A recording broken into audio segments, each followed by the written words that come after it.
Alright guys, so it's been a while since I've been out here at this lake. Fished this lake pretty hard in the spring, and fished it really hard with big swim baits, glide baits, and Huddlestons in like April, May, June. And I had some success, had a lot of follows on glide baits, caught a couple of nice ones on Huddlestons, and then once summer hit, the water turned over. As you can see, this water, it went from being in the spring being about 6 foot of visibility right here to about 6 inches. And that's kind of why I stopped fishing it. That and all the people. In the summertime, this place is just hopping. But so now that it's kind of getting closer to fall, I thought maybe I'd come out here for a day or for a couple hours and check it out, throw some swim baits around, see what the water looked like. It's really bad. But I thought I'd check it out, see if I see any fish. So I'm out here giving it a try. Threw the River 168 around and a trout pattern. Nothing. That's the one I usually do pretty good out here on. The little 168 in that rainbow trout color. This is the Stalker Lake. They stock this lake with trout a couple times a year.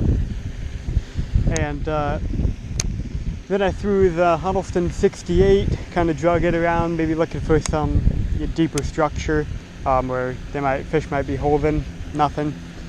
So I picked up the River 200.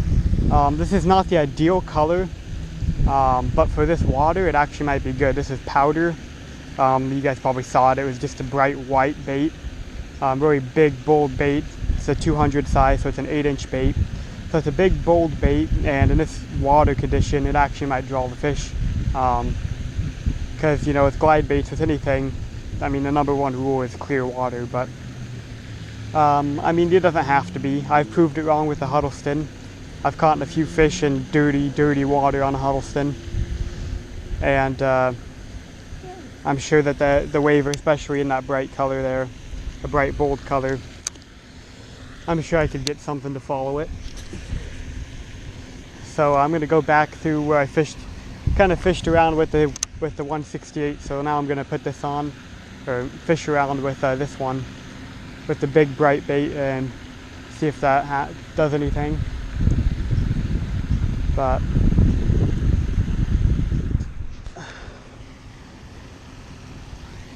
you know what, guys? I'm really loving throwing these glide baits. When I first started throwing them later, it was like late spring.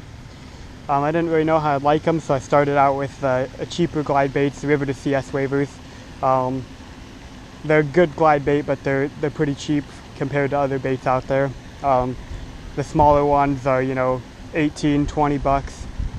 The big ones, around 50 bucks.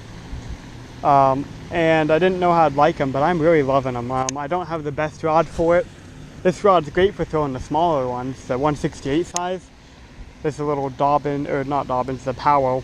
I throw a lot of Dobbin rods, that's why, but it's a Powell Inferno 7.6, medium heavy, so 765, 15 to 20, 3/8 to 3 ounces, and on it says swimmers, wake baits, topwater, and flipping. And so it throws the smaller ones really good. The 2-ounce swim baits, 1.5, 2-ounce swim baits, really good on it. This bigger one here, I think, is like 3.5 ounces, so it actually is overloading the rod. But I mean, as you can see on that cast, it doesn't do bad. I don't feel like it's gonna snap, but I'd really like to get a good rod for throwing these bigger glide baits and get some, get some more 8-inch glide baits. And when I first started throwing them, they kind of were just something to have with me. Just like I'd throw a normal bait, a spinner bait or something, and then if a situation came up, just something to draw out fish. But after throwing them, it's becoming one of my primary techniques. Like today, I didn't come with anything except for the glide baits. It's really becoming a good technique, primary technique for me. On one of my home lakes that's real good for bass fishing. Although it's been really tough this summer. I fished there a couple times this summer, and normally I throw frogs the whole time, and I actually threw these glide baits and some Huddlestons as well, quite a bit. So the swim bait thing's growing on me, and hopefully I'll soon upgrade my rod and get some more bigger swim baits. But for now, this is what I've got to throw, so I'll make it work. And I've gotten a lot of follows on these swim baits, especially on this lake. This lake, I've gotten a lot of good follows, 5-6 pounders to follow it. Haven't got really anything to commit.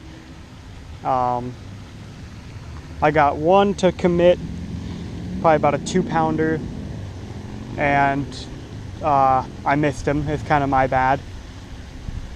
He came up and swiped at it, and I missed him. Then I got about 1.5 pounds through. That was on a bed, a little male, during the spawn. But that's really the only thing, you know. But other than that, I've had a lot of follows. And they're good follows. I just gotta learn this bait more, you know, learn how to get the bass to eat them. And I'm just gonna keep throwing these. This fall should be pretty good. Once this water clears up again, water temperature starts to drop, it should be really good out here, so stay tuned. Be looking out for videos in the future. So how I've been fishing these S-wavers is, I'm no expert on it, but I've been throwing them for a couple months now, and the best retrieve that I have found, the one I've gotten the most follows on, is just a simple, slow, straight retrieve. And you kind of got to mess with the bait and figure out how fast that speed is, but there's a speed where it's just fast enough to get the S working. If you go too slow, it's not going to get the S pattern. You just want to go just fast enough to get a nice big S out of the swim bait, and then just real slowly pull it in. And then every once in a while you can kind of speed it up, give it a couple of turns, and what that does is it makes it jump around really quick and then go right back to that slower speed. And that's how I've had most of my success and most of my follows. You know, if you notice, if you're watching your bait, you know, you can see it out there and you notice that there is a fish behind it. Sometimes giving it a little, you know, change in speed, speed it up a little bit, or give it a twitch or two with the rod. Sometimes it will turn that bait a certain way and get that fish to react. But for the most part, I'm just throwing it out there and doing a nice, slow, steady retrieve and waiting for one to smash it.